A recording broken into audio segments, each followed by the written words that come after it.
bloody manhunt underway now in Haiti to capture or kill the assassins who gunned down Haiti's president. Haitian police say they've killed at least 7 suspects and arrested 6 more.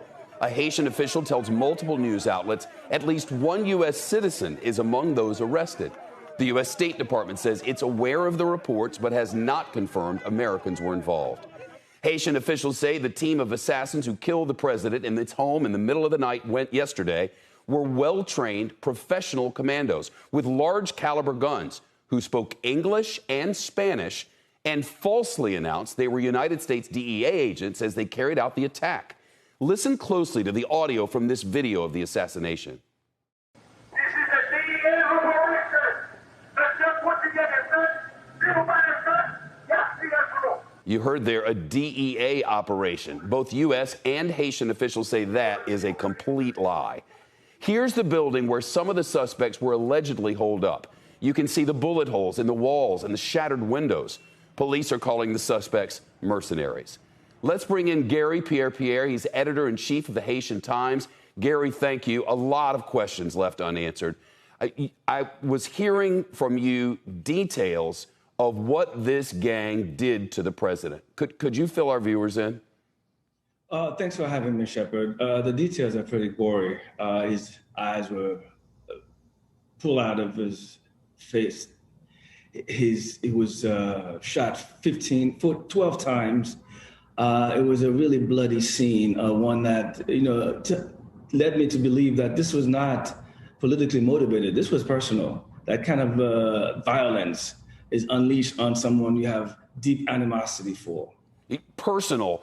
Where does that lead your very well-trained mind on this matter?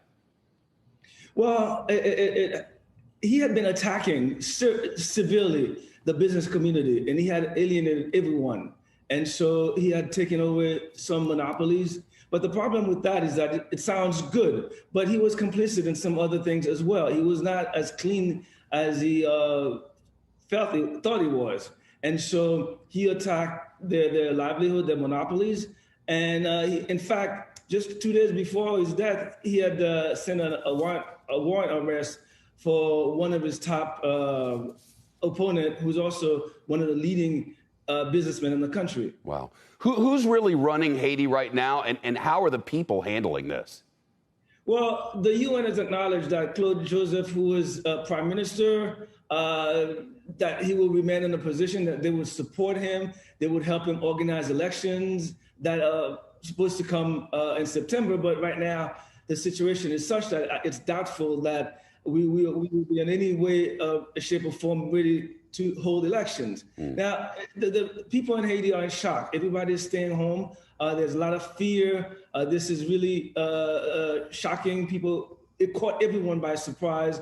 And the suspects are still at large. I mean, they've arrested some folks, but I don't think they were the architects. They were just low-level people, because if they were able to be arrested, that means they were not part of the original crowd, because those guys were too well organized to not have an exit strategy. Shepard Smith here. Thanks for watching CNBC on YouTube.